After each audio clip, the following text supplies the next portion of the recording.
Tim KKN UNAS itu ada 4 program utamanya, Kak. Yang pertama itu ada WASH itu Water, Sanitizing, and Hygiene. Maka kita harus punya kesiapsiagaan.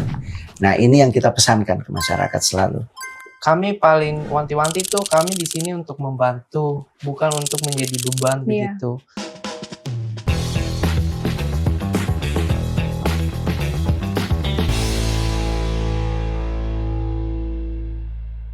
Assalamualaikum warahmatullahi wabarakatuh. Apa kabar pemirsa Unhas TV dimanapun Anda berada? Senang sekali saya Iva Syarahman dapat kembali membersamai Anda dalam program Unhas Speak Up. Pemirsa, bencana alam yang melanda sejumlah wilayah di Aceh dan Sumatera pada akhir November 2025 lalu tentu membawa dampak yang berkepanjangan bahkan hingga hari ini. Tentu dalam kondisi tersebut pemirsa dibutuhkan penanganan yang tidak hanya fokus pada fase-fase daruratnya saja, melainkan membutuhkan pemulihan pasca bencana yang tentunya berkepanjangan. Nah, Universitas Hasanuddin tentunya terus mengambil peran yang optimal dalam hal ini, tidak hanya dalam memberikan bantuan logistik dan juga menurunkan langsung tim medis, tapi Universitas Hasanuddin bahkan menurunkan langsung mahasiswanya untuk hadir di tengah-tengah masyarakat yang terdampak bencana di Aceh dan Sumatera melalui program KKN tematik Tanggap Bencana Universitas Hasanuddin, di mana para mahasiswa dan juga dosen pendampingnya tentunya selama 14 hari berada di sana memberikan langsung edukasi dan juga pendampingan pasca bencana kepada warga yang terdampak. Nah, di episode kali ini tentu kita akan sama-sama mendengarkan insight yang sangat menarik bagaimana pengalaman mereka di sana, tantangan apa yang dihadapi dan juga pelajaran penting apa yang diambil setelah proses KKN tersebut, pemirsa. Nah, untuk membahas topik tersebut sudah hadir bersama kita para narasumber yang luar biasa.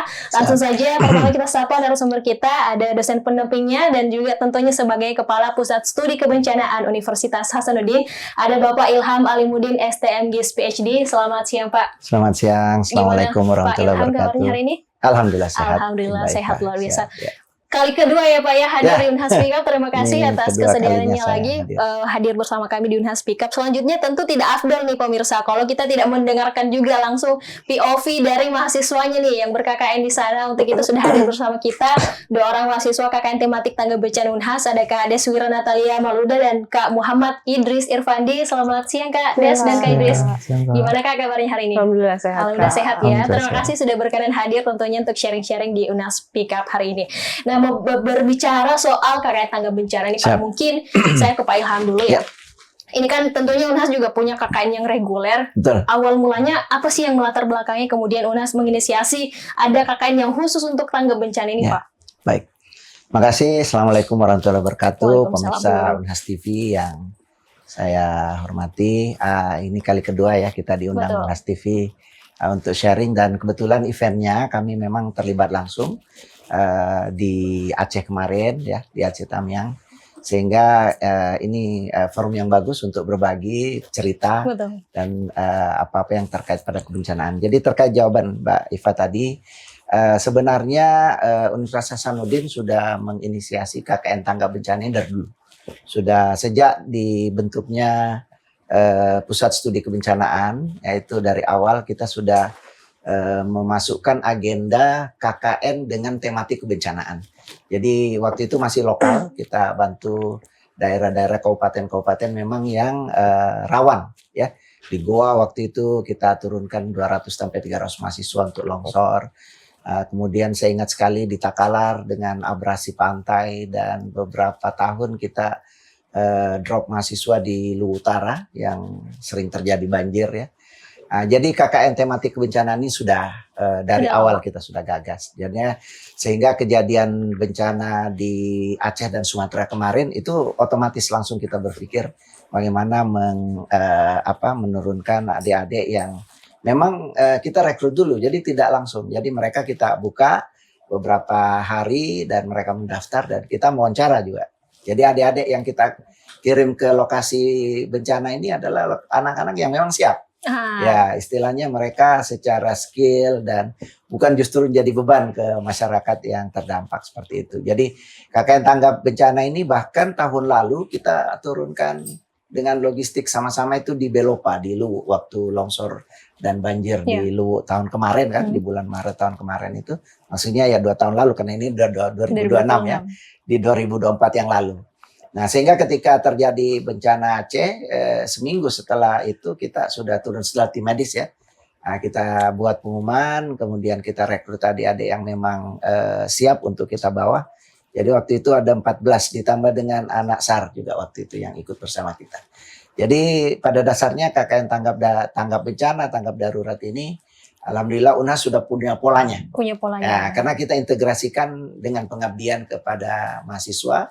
Jadi ketika mereka ber-KKN dan pada saat itu belum masa KKN, mereka bisa mengprogramkan sehingga itu diakui, Direkognisi ya sebagai sebagai program KKN. Oke. Seperti itu, Iva. Jadi sudah lama ya, bahkan semenjak dibentuknya Pusat Studi Kebencanaan itu sudah membentuk sebuah concern untuk terjadinya kebencanaan ya. Betul. Awalnya tadi dikatakan bahwa lokal di Sulsel saja Pak. Betul. Yang Aceh Sumatera kemarin ini Pak pertama kali ke luar Sulawesi? Iya, jadi kalau khusus untuk KKN tanggap daruratnya pertama kali ya. Cuma dulu seingat saya juga KKN itu tidak langsung secara otomatis bahwa terjadi bencana. Tapi pada saat mereka ber-KKN di wilayah terluar, itu kita juga titipkan konten daripada mitigasi kebencanaan untuk sosialisasi. Jadi saya ingat waktu daerah-daerah terluar, itu kita sudah masukkan konten. Walaupun tidak khusus spesifik untuk tematik kebencanaan. Okay. Nanti belakangan baru kita sudah spesifik khusus program KKN ini diagendakan untuk sosialisasi, untuk bagaimana program mitigasi jalan kesiapsiagaan di masyarakat. Oke, seperti itu. Bisa sekali ya. Jadi memang itu tadi ditegaskan bahwa UNHAS sudah punya polanya ya, bagaimana kemudian memanfaatkan, mengalokasikan SDM-SDM yang ada termasuk mahasiswanya juga. Betul. Dan alhamdulillah ini sudah diakui oleh teman-teman. Jadi kita di perguruan tinggi negeri yang memiliki studi kebencanaan itu ada forum perguruan tinggi khusus pengurangan risiko bencana. Jadi kita di situ dan alhamdulillah UNHAS kemarin perguruan tinggi pertama yang ngirimkan mahasiswa ke Aceh. Alhamdulillah keren, gitu ya. Yang diharapkan dari program ini apa sih Pak sebenarnya output yang diharapkan? Tentu pertama karena ini adalah lebih ke pengabdian masyarakat, tetapi kita juga membawa mahasiswa dengan skill yang sudah ada sehingga mereka bisa membantu. Jadi banyak teman bilang, UNHAS kok turunin pada saat masih terjadi tanggap darurat. Itu kan wilayahnya nanti bagusnya pas sudah pasca kan di mana kita bisa. Tetapi jangan lupa pada saat terjadi pun kita butuh membantu masyarakat itu untuk bagaimana mereka bisa melewati ya kejadian bencana itu. Karena di masa-masa pengungsian itu adik-adik alhamdulillah bisa membantu mereka dalam hal pelayanan psikologi, kemudian kami banyak membantu di ketersediaan air bersih misalnya. Jadi mereka bisa berperan bahkan pada masa tanggap darurat itu gitu. Okay. Dan ini yang kita memang harapkan bahwa mereka ke sana itu dalam rangka meringankan beban masyarakat yang terkena bencana. Okay. Itu ya sedih ya melihat bagaimana mereka harus berjibaku dengan kondisi tidak ada listrik, tidak ada air dan sebagainya. Dan kami juga begitu. Itu mungkin nanti kita ceritakan lebih jauh. Ya. Jadi itu tadi yang digarisbawahinya bahwa mereka yang diberangkatkan ini bukan orang yang tanpa bekal, pemirsa. Mereka punya basic yang tentunya sampai di sana akan membantu meringankan proses itu. Jadi bukan hanya pemulihan yang ketika sudah selesai ya Pak, bahkan fase-fase darurat itu yang justru perlu adanya karena mereka butuh tenaga untuk hadir. Betul. Dan menjadi output buat adik-adik karena mereka menjadi dapat pengalaman. Bagaimana berinteraksi dengan korban, ya, bagaimana mereka bisa meringankan beban mereka, membuat adik-adik ya, anak-anak yang putus sekolah dan sebagainya karena sekolahnya hancur dan sebagainya itu adalah manfaat yang bisa diperoleh oleh itu mereka dapat adik-adik. Pengalaman itu yang sangat berharga ya Pak. Pengalaman itu yang membuat juga mereka excited ya untuk membantu karena mereka relawan kemanusiaan semua. Betul. Oke, pada saat program ini berjalan di sana kemarin Pak, bagaimana sih kondisi yang ada di lokasi tersebut? Ya, jadi kami datang tuh kan seminggu ya setelah kejadian bencana itu Idrus ya.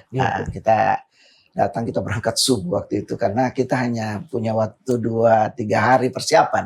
Kita dilepas Pak Rektor malamnya, subuhnya kita udah berangkat. Waktu itu saya bawa dana 30 juta dari sumbangan dari masyarakat akademik dan sebagainya atas nama UNHAS. Dan yang paling ini adalah membawa 12 ditambah 2 anak SAR waktu itu. Jadi totalnya ada 14 mahasiswa yang saya harus bawa ke Aceh Tamiang. Waktu itu target kita di Aceh Tamiang. Jadi kita berangkat lewat Jakarta, kemudian ke Medan. Kita tidak ke Banda Aceh, karena Banda Aceh kejauhan. Jadi kita terbang ke Medan, nanti di Medan, alhamdulillah sebelum berangkat saya ada koordinasi, kebetulan ada jaringan lah ini Oke. yang penting.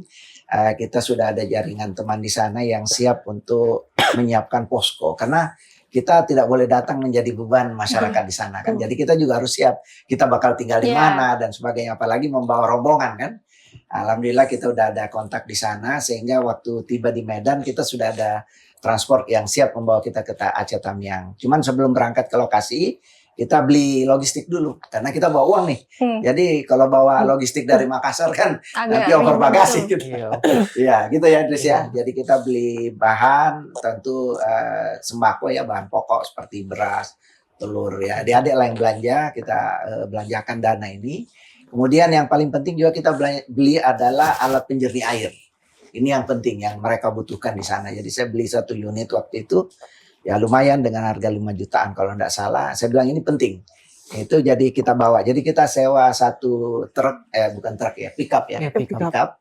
Sehingga itu yang kita bawa ke lokasi. Alhamdulillah tiba di posko, itu poskonya masih penuh lumpur. Jadi kita tiba tengah malam waktu itu karena perjalanan juga dari Medan ke mana, ke Aceh Tamiang ini kan tidak mulus ya. Karena selain akses sudah bisa, tetapi kondisi yang kadang masih tidak normal karena banyak juga kendaraan yang bawa bantuan ya. Ya, jadi posko yang kita tempati itu adalah rumah tahfiz. Ada 2 tingkat yang waktu kejadian banjir itu sampai 2,5 meter kalau saya tidak salah, itu yang sudah dibersihkan. Jadi lantai 1-nya kita bisa pakai untuk base camp adik-adik gitu. Jadi itu masih gelap, jadi kita belum terlalu lihat situasi. Nanti besok paginya ketika kita bawa bantuan secara resmi ke Posko Indo, ya, baru kita sudah bisa lihat, wah betul-betul hancur ini Aceh Tamiang pada saat itu. Lumpur tuh sampai segini kan. Pada waktu itu ya. Yang kita bisa akses kan jalanan aja. Ya, setelah kita kemudian beberapa hari di situ, adik-adik kemudian mulai berinteraksi. Kita mulai buat program apa yang kita ini. Tapi tentu kita lapor dulu ya. Kita melapor ke posko. Kita ketemu waktu itu Pak Sekda ya. Pak Sekda Kabupaten Aceh Tamiang. Kita serahkan bantuan kita secara simbolis karena tidak semua juga kita bisa bawa. Karena target kita logistik ini selain kita serahkan ke posko, kita juga rencana waktu itu kita akan serahkan langsung. Jadi karena kita akan langsung ke masyarakat untuk bantu. Ke itu. Jadi kondisi pada saat itu memang masih parah sekali. Sumber air itu hanya bisa diminum air galon ya, air dos. Itu aja yang bisa karena enggak ada air bersih, enggak ada, sumur sudah ketutup lumpur semua seperti itu gitu. Jadi memang kondisinya memprihatinkan, dan yang kami syukuri bahwa kita enggak membadi masyarakat. Kebetulan posko tempat kita itu masih ada air bersih yang kita bisa pompa. Walaupun airnya keruh ya. Kita juga mandi pakai air keruh, jadi minumnya aja yang dari air kemasan.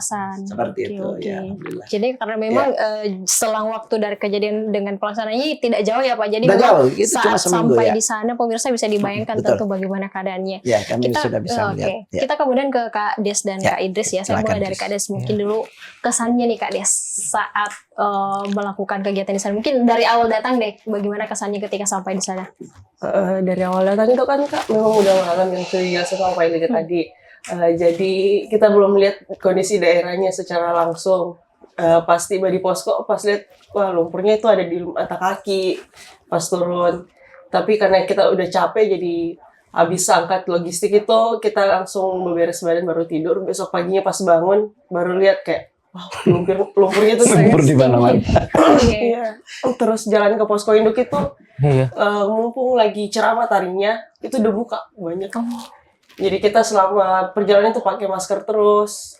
Dan kalau kita pegang HP itu kalau di jalan, itu kalau angin bawah itu HP kita udah full debu. Iya. Sampai di posko induk karena belum ada ketemu warga, jadi kita cerita-cerita sama pihak BNPB sama Pemprov Sulsel juga. Sempat ke koordinasi sama Pemprov Sulsel menanyakan beberapa kegiatan di situ.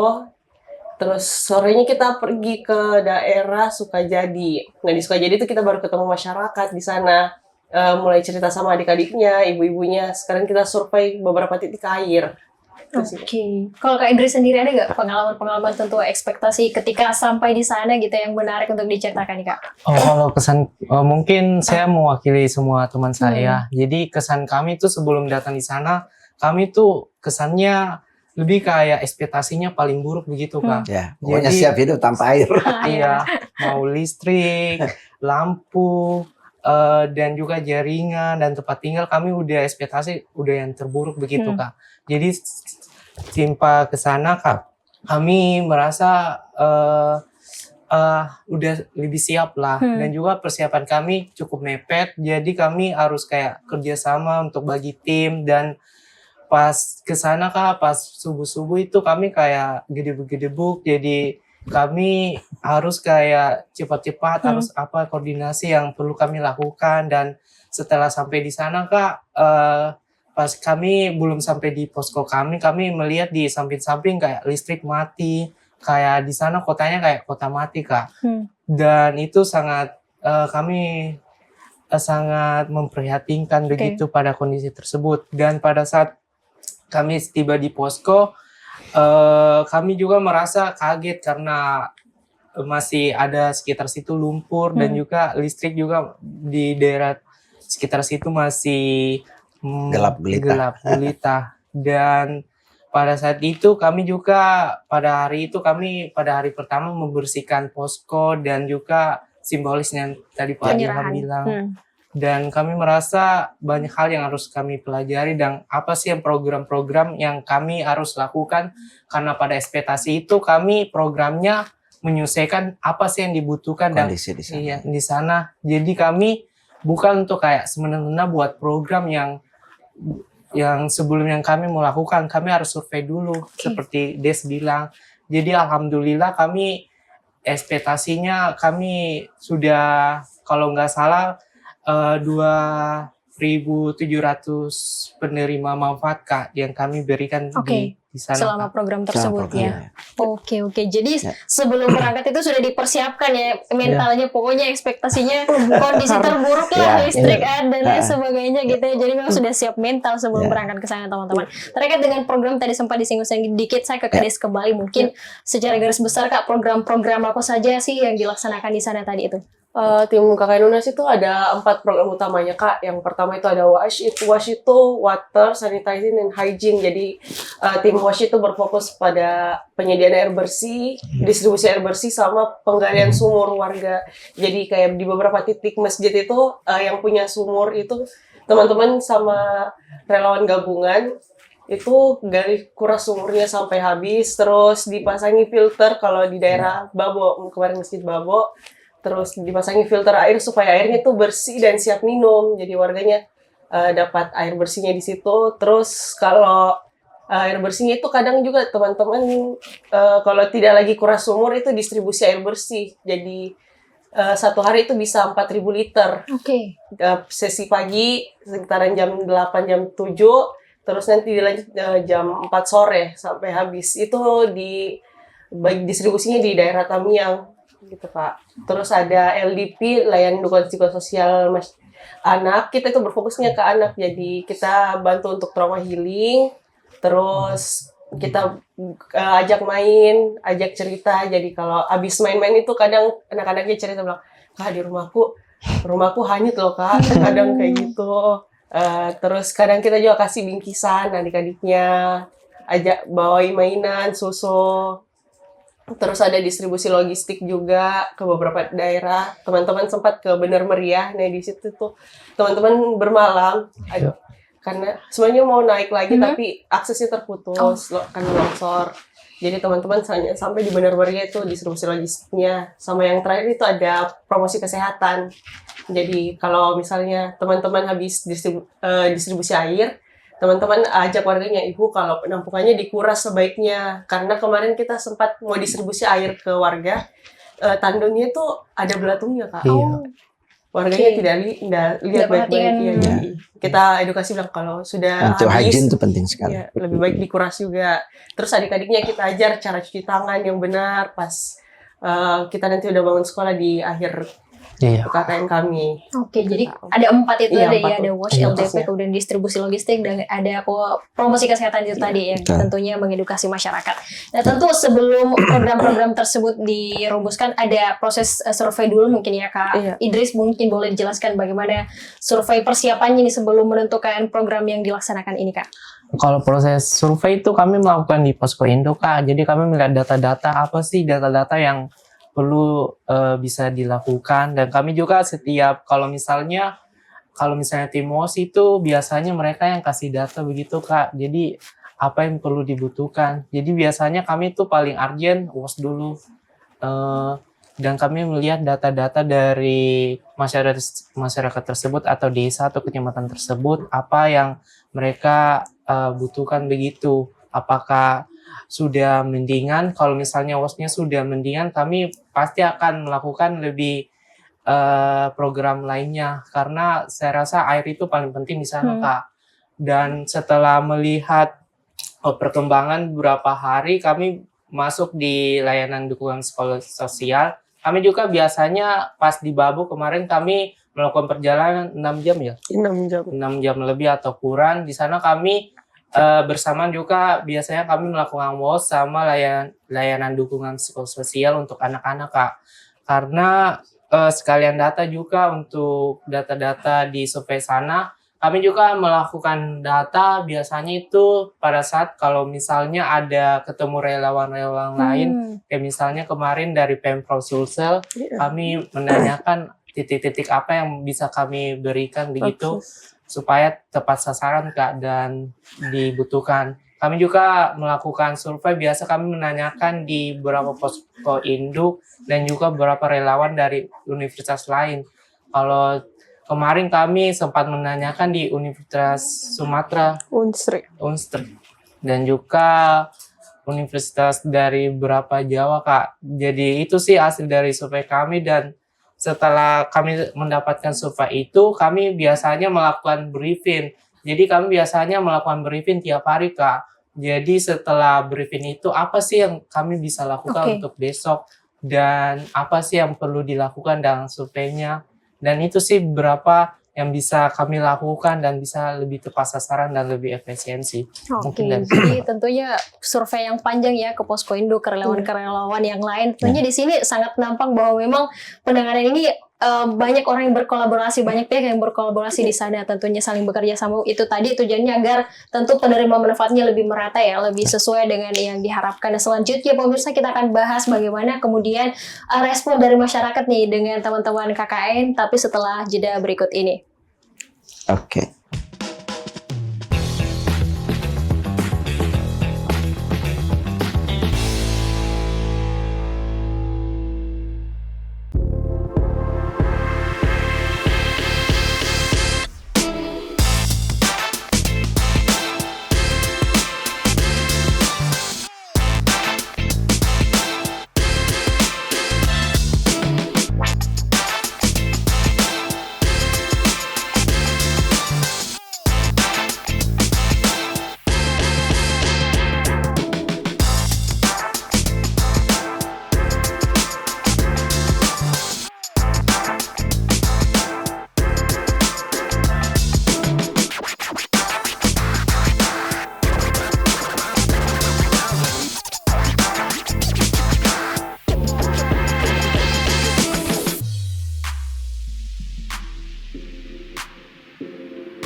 Ya pemirsa, masih di Unhas Speak Up tentunya bersama ketiga narasumber kita. Tadi kita sudah bahas ya bagaimana kemudian awalnya ada program KKN tematik bencana ini, bagaimana kondisi awal ketika mereka sampai di sana. Nah tentu kita juga mau tahu nih bagaimana kemudian responnya masyarakat nih. Saya ke Pak Ilham dulu mungkin ketika teman-teman ini mulai dari survei melakukan program, bagaimana sih Pak respon awal dari masyarakat di lokasi tersebut? Ya, jadi seperti yang saya cerita di awal kita tiba, kita langsung koordinasi, itu penting. Di kebencanaan, koordinasi itu penting. Kita jangan kerja sendiri, karena target yang kita mau sasar adalah juga dari informasi, dari posko induk dan sebagainya. Jadi itu yang pertama. Yang kedua, nanti kita bertemu dengan masyarakat ketika kita mengunjungi mereka, karena mereka terkonsentrasi di tenda-tenda pengungsian. Jadi ketika adik-adik mau mengadakan layanan psikologi itu, ya kita datang dan melihat, oh ternyata kasihan banyak anak-adik yang anak-anak kecil, apa yang sekolah, yang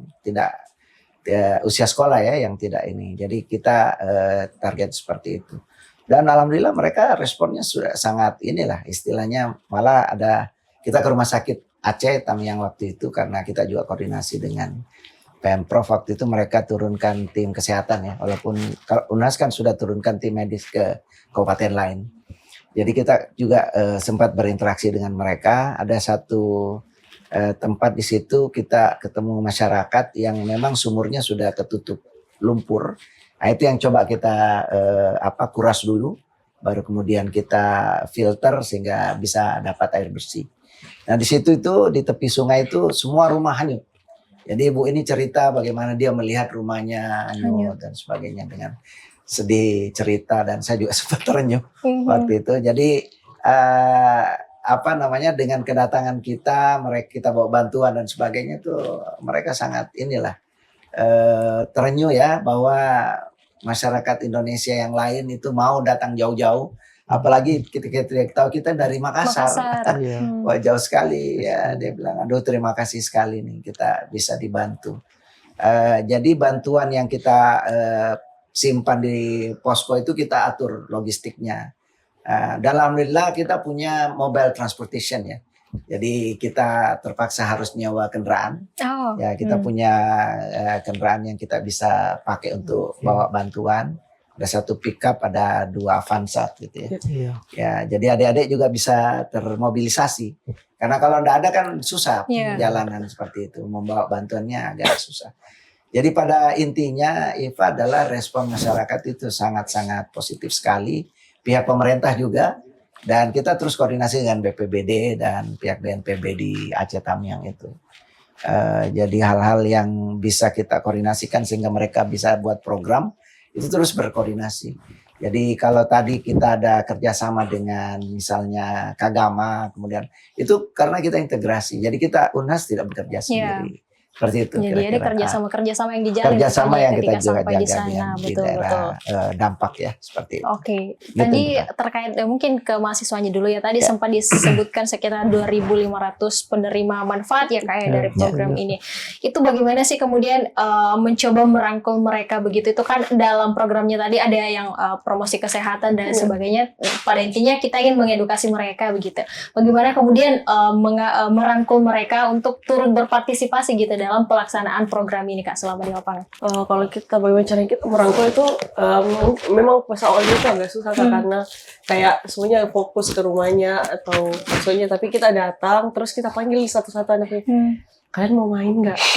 Ayo kita main, panggil teman-temannya baru kita main sama-sama. Nah mereka panggil itu terus kita main-main, terus kita kasih reward kayak supaya kayak bingkisan biar mereka semangat, terus kayak mungkin besok kakak kesini lagi gitu. Tapi panggil ya teman-temannya. Kayak itu kita lakukan sekitar semingguan. Terus kita nanti buat sekolah, akhirnya kita relokasi masjid itu menjadi sekolah. Nah di situ juga struggle-nya karena anak-anak kan nggak tahu, nggak ada komunikasi ke anak-anak. Jadi awalnya tuh kita bawa mobil, kita panggil, kalian ada yang mau sekolah nggak? Mau main-main ke sekolah nggak sama kita? Ayo naik di mobil yuk. Jadi kita jemput anak-anaknya, terus kita main di sekolahnya. Nah di sekolah yang kita buat itu kita sediakan, kita kerjasama sama tim teman bersama, kita buat kurikulumnya, kita bermain kayak buat origami, kita cara cuci tangan yang benar, kayak gitu Kak. Oke. Kalau ke orang tuanya sendiri, mungkin kan tadi ada beberapa yang memang menyasar tentu orang dewasa ya, seperti yang wash itu tadi, kemudian ada yang terakhir yang promosi kesehatan itu. Bagaimana kemudian, kan tentu dalam kondisi tersebut tadi sempat dibicarakan Pak Ilham, ada tekanan emosional tersendiri gitu ya Kak. Bagaimana kemudian merangkul mereka ini Kak? Tekanan emosi, semua memberikan kita pressure Kak. Ya. Cuman kita kayak pas datang, kita juga nggak boleh pasang wajah sedih, supaya mereka juga tidak tambah down. Jadi kayak kita datang, Ibu sabar ya Ibu, kita datang di sini kita bantu sebisanya kami juga. Kalau misalnya ada yang ibu butuh, langsung telepon nomor ini, jadi kita langsung share. Bahkan sampai sekarang saya masih komunikasi sama anak-anak di sana. Kemarin sempat mereka video call, bilang, Kak ini rumahku loh Kak. Terus kemarin langsung ditelepon lagi pas sore, Kak banjir lagi. Sampai tadi mereka tuh nunggu kami untuk pulang lagi ke sana. Kak kapan pulang? Kalau ke sini lagi kabari ya. Kayak gitu. Jadi dengan pendekatan-pendekatan itu mereka terangkul ya, kemudian mereka betul-betul sepenuhnya berpartisipasi terhadap program-program yang dijalankan tentunya. Bahkan ada satu ibu Iva yang alhamdulillah sampai sekarang juga kontak. Hal yang paling urgent itu biasanya distribusi. Jadi kadang ada yang dapat, ada yang tidak gitu. Jadi kadang ada yang curhat, Pak kami tidak dapat karena biasanya yang dekat dengan kepala dusun aja yang dapat kayak gitu atau apa gitu. Jadi memang di kejadian seperti ini peran kita adalah bagaimana distribusi ini juga bisa, walaupun kita nggak bisa memastikan bahwa itu terbagi rata, tetapi masyarakat yang tidak dapat itu kita akan prioritaskan. Seperti itu. Jadi sampai sekarang kadang kalau mereka masih ada kontak. Apalagi sekarang kan kalau di Aceh Tamiang sekarang huntarannya udah ada. Sudah ada. Ya alhamdulillah. Jadi pada saat kita di sana itu masih di tenda-tenda yang pengungsian. di pengungsian gitu. Jadi mereka tidur di situ. Jadi kalau hujan lagi kadang mereka harus ya hidup dengan hujan seperti itu gitu. Tapi alhamdulillah sekarang sudah mulai membaik. Saya kira pemerintah sangat apalah istilahnya betul-betul turun untuk membantu menyiapkan bagaimana masyarakat bisa hidup. Sekarang setahu saya di Aceh Tamiang tanggap daruratnya masih ditambah ya. Ditambah lagi. Ya, karena memang untuk bisa masuk ke masa pemulihan. Itu masih susah. Bayangkan saya kalau lumpur rumah, masjid apa semuanya sampai di tidak hanya mata kaki tapi ada juga sampai di betis gitu. Dan tidak seperti tsunami ya. Tsunami itu kan air ya. Nah ini lumpur. Nah mau dibawa kemana ini lumpur? Ada sedimen yang tertinggal. Sedimen yang tertinggal. Seperti itu. Jadi masyarakat juga kami berikan sosialisasi. Bagaimana mereka bisa mandiri sebenarnya. Jadi adik-adik yang bisa mereka bantu dengan layanan. Itu bagus, tetapi masyarakatnya yang kita ajarin. Bagaimana menjaga kebersihan atau mendapatkan air bersih ini bisa terdistribusi merata juga. Oke. Jadi mungkin satu pesan atau pelajaran penting yang para narasumber ini dapatkan selama program di sana mungkin boleh disampaikan di Kak Idris dulu, dari Kak Idris. Ya. Pesannya kalau dari sana sih Kak sangat memperhatikan pada saat awal-awal. Dan itu kami merasa perlu kayak ada sesuatu yang perlu kami buat, dan tentu kami paling wanti-wanti itu kami di sini untuk membantu, bukan untuk menjadi beban begitu. Jadi kami sudah tanamkan mindset sebelum datang. Dan pesan kami semoga membaik dan semoga lebih banyak relawan-relawan dan pemerintah lebih sikap kalau ada bencana lagi dan bisa lebih kolaborasi untuk bencana-bencana di sana. Kak Des sendiri gimana Kak? Kita sebagai kalau saya sendiri Kak datang ke sana itu berharap semoga apa yang bisa saya bantu ke mereka itu bisa mereka terima dengan baik, dan semoga Aceh cepat pulih aja Kak. Oke. Pak Ilham gimana Pak? Ya, ini udah closing ya. Kondisi bencana hidrometeorologi di Indonesia khususnya yang selalu kita harus waspadai. Kejadian di Aceh Sumatera kemarin itu memang dipicu oleh kondisi atmosfer yang tidak normal. Itu kan karena ada siklon, kemudian curah hujan yang memang sangat tinggi, Ini menjadi pelajaran. Jadi alhamdulillah kita di pusat studi kebencanaan kemarin pasca kejadian Aceh kita buat diskusi kebencanaan, menghadirkan para ahli meteorologi. Pada intinya Sulawesi Selatan juga harus siap bahwa kejadian seperti ini bisa terjadi di Sulawesi. Maka kita harus punya kesiapsiagaan. Nah, ini yang kita pesankan ke masyarakat selalu. Bagaimana kita harus bisa mandiri, siap siaga untuk menghadapi bencana ini. Mari kita selalu perhatikan berita dari BMKG, kemudian dari Unhas TV kalau perlu ya, dengan ini kan upaya untuk memberi pelajaran ke masyarakat supaya mereka bisa literasi bencananya jalan gitu. Jadi speak up seperti ini menjadi pembelajaran buat masyarakat untuk, dan disinilah peran media juga. Seperti itu. Jadi mari kita sama-sama bersinergi supaya kita semua bisa selamat. Itu aja. Terakhir Pak, penegasannya mungkin bagaimana Unhas ke depannya ini akan semakin memperkuat perannya tentunya khususnya melalui pusat studi kebencanaan ini terhadap mitigasi maupun penanggulangan bencana di Indonesia Pak. Jadi kita Unhas dikenal juga sebagai Human University ya. Jadi kita universitas yang manusiawi, dalam artian apabila ada misi-misi kemanusiaan, kita Unhas akan langsung turun. Kita punya satu UKM, ada SAR, ada Korpala, ada ini yang siap turun membantu. Kita juga di pusat studi dengan kajian. Peran ini yang kita berikan ke masyarakat, bahwa masyarakat harus selalu siap siaga, di mana kita berbagi peran. Perguruan tinggi sebagai istilahnya di mana kita insan akademik bisa memberi kajian, mahasiswa bisa turun menjadi pengabdian masyarakat, ini semua yang kita bisa ambil peran. Seperti itu, mari kita semua selamat dan sehat insya Allah. Jadi memang betul-betul Unhas berupaya terus menciptakan ekosistem itu semua ya Pak, dengan melibatkan semua akademisinya, mahasiswanya bisa turun langsung melakukan pengabdian kepada masyarakat, dan tentunya ini menjadi komitmen juga ke depannya bahwa Unhas akan selalu hadir. Tentu kita tidak berharap akan terjadi bencana lagi ke depannya, tetapi Unhas berkomitmen tentunya untuk tetap hadir di setiap, baik untuk mitigasi maupun juga penanggulangan bencana yang ada di Indonesia. Terima kasih banyak kepada para narasumber hari ini, sudah sharing-sharing tadi cukup emosional ya terkait dengan pengalaman-pengalaman yang diceritakan. Tentunya ini menjadi pelajaran yang tak akan terlupakan khususnya bagi mahasiswa dan juga dosen pendampingnya yang sudah di sana selama 14 hari itu tadi, dan tentunya ini bisa menjadi motivasi juga ya kepada mahasiswa yang lain, masyarakat kita yang lain, bahwa memang setiap ada bencana itu pemirsa tentu kita harus sama-sama bahu-membahu, bukan masalah tanggung jawab siapa yang harus turun, tapi memang semuanya perlu memberikan kontribusinya tentunya untuk sama-sama meringankan beban saudara-saudara kita. Terima kasih juga kepada pemirsa Unhas TV yang senantiasa menyaksikan Unhas Speak Up. Ikuti terus Unhas TV untuk mengakses program-program menarik lainnya. Saya Fasya Rahman, wakili kru yang bertugas pamit undur diri dan sampai jumpa. Wassalamualaikum warahmatullahi wabarakatuh. Waalaikumsalam. Waalaikumsalam warahmatullahi wabarakatuh.